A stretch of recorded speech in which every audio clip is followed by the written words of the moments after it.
China's military movement around Taiwan has attracted the world's attention, but Beijing has already been busy elsewhere. India is rushing to reinforce its northern borders. A bloody fight vented in the Himalayan high hills a year ago. More than 20 Indian and Chinese border troops were killed. Beijing had been forcing the limits of decades-old territorial agreements. New Delhi dug in its heels, but only after losing some 300 square kilometers of mountain terrain.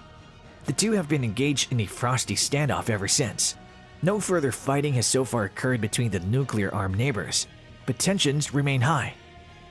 Hello everyone, welcome to World of China. In today's video, we are talking about a piece of sizzling news.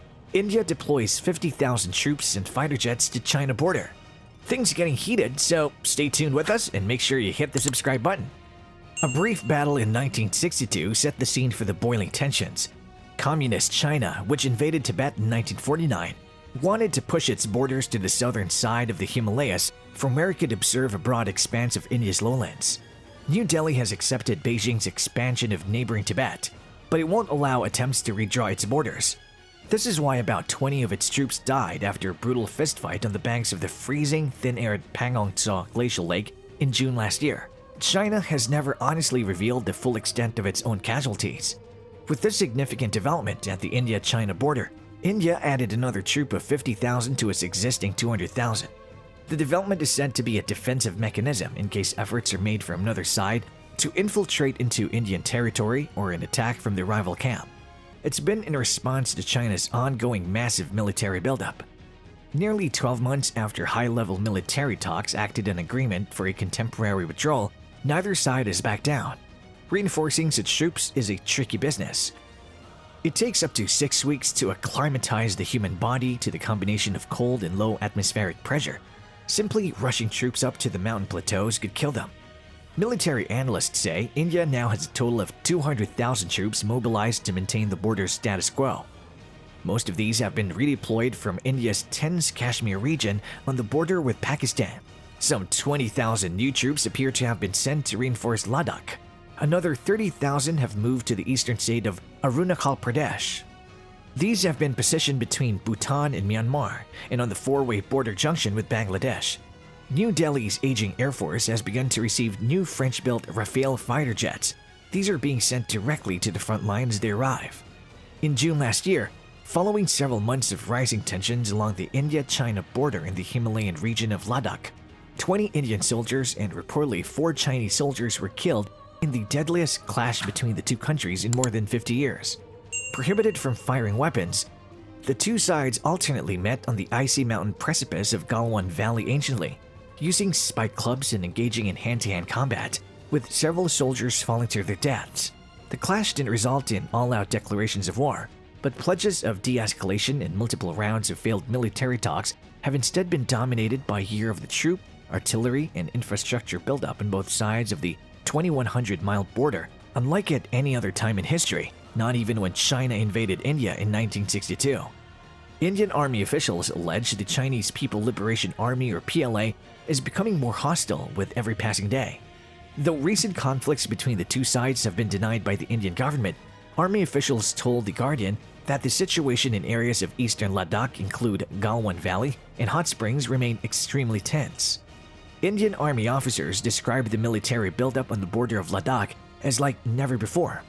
Government sources verified reports that an additional 50,000 troops, as well as artillery and fighter planes, including the Russian-made MiG-21, had been deployed. According to reports, fighter jets like Rafale have also been moved to 3 important locations along the India-China border. Besides, the Indian Navy is also deploying extra warships along the key lanes to monitor response and trade flows to and from China.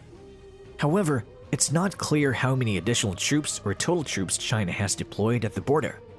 In a sign of the shift in Indian military priorities, some of the additional troops on the Chinese border, including Ladakh and the states of Sikkim and Arunachal Pradesh, have come from the border with Pakistan, which for decades was India's most intense frontier. India's strategic focus has primarily been Pakistan since the British left the subcontinent, with the longtime rivals fighting 3 wars over the disputed region of Kashmir.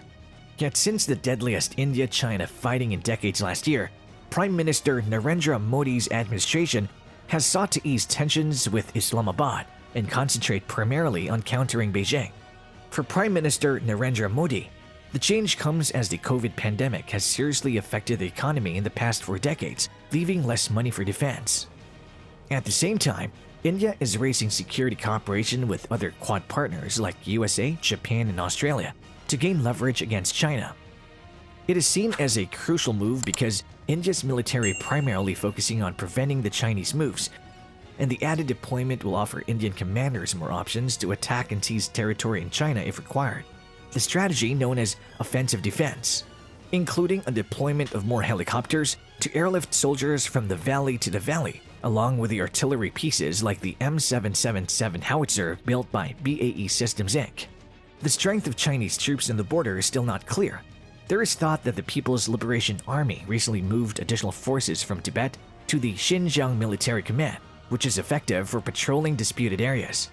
China has been adding fresh runway buildings, bomb-proof bunkers to house fighter jets, and new airfields along the disputed border in Tibet. Beijing also adding long-range artillery, tanks, rocket regiments, and twin-engine fighters in the last few months.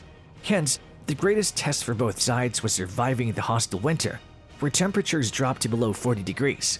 Yet, Indian officers spoke of proudly staying the course, even when it got so cold that the fuel in the tanks froze.